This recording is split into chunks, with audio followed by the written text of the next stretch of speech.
ബംഗ്ലാദേശ് ശരിക്കും നാണം കെട്ടു. ഇന്ത്യക്ക് മുന്നിലൊന്ന് പൊരുതാൻ പോലും അവർക്ക് സാധിച്ചില്ല. അതുപോലത്തെ ബാറ്റിംഗാണ് ഇന്ന് ഇന്ത്യ കാഴ്ചവെച്ചത്.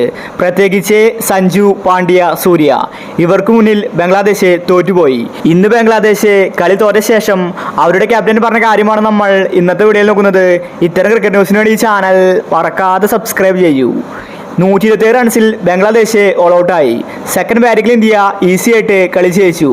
ഇന്ന് കളി തോറ്റ ശേഷം ബംഗ്ലാദേശ് ക്യാപ്റ്റൻ പറഞ്ഞത് ഇങ്ങനെയായിരുന്നു: ഞങ്ങൾക്ക് ഒരുപാട് മിസ്റ്റേക്കുകൾ ഇന്ന് വന്നിട്ടുണ്ട്. പ്രധാനമായും ബാറ്റിംഗ് ആണ് ഞങ്ങൾക്ക് പണിയായത്. ആരും തന്നെ കറക്റ്റായിട്ട് കളിച്ചില്ല. ഇന്ത്യയുമായി കളിക്കുമ്പോൾ 200 റൺസെങ്കിലും ആവശ്യമാണ്. ഇല്ലെങ്കിൽ അവരോട് ജയിക്കാൻ സാധിക്കില്ല. അത് ഞങ്ങൾക്ക് അറിയാമായിരുന്നു. അതുകൊണ്ട് ഞങ്ങൾ ഇന്ന് നല്ല രീതിയിൽ കളിക്കാൻ ശ്രമിച്ചു. പക്ഷേ ഞങ്ങൾക്കതിന് സാധിച്ചില്ല. ഇന്ത്യൻ ബാറ്റ്സ്മാൻമാർ മികച്ച ബാറ്റിംഗ് ആണ് പുറത്തെടുത്തത്. പ്രത്യേകിച്ച് സഞ്ജു, സൂര്യ, പാണ്ഡ്യ ഇവരുടെ ബാറ്റിങ്ങിന് മുന്നിൽ ഞങ്ങൾ അടിപതറി. ഞങ്ങൾക്ക് തെറ്റുകൾ സംഭവിച്ചു. അത് ഞങ്ങൾ കണ്ടെത്തും. ഇന്ത്യൻ ടീമിനെതിരെ ജയിക്കാൻ ഞങ്ങൾക്ക് സാധിക്കില്ല. അത് ഞങ്ങൾക്ക് നേരത്തെ അറിയാമായിരുന്നു. എങ്കിലും ഞങ്ങൾ ഇന്ന് പരിശ്രമിച്ചു. പക്ഷേ തോറ്റുകൊടുക്കാൻ ഞങ്ങൾ ഒരുക്കമല്ല.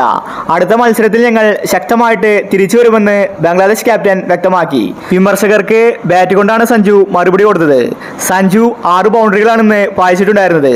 അവസാന നിമിഷം പാണ്ഡ്യയും അടിച്ചു കളിച്ചപ്പോൾ ഇന്ത്യക്ക് ഈസി ആയിട്ട് ജയിക്കാൻ സാധിച്ചു.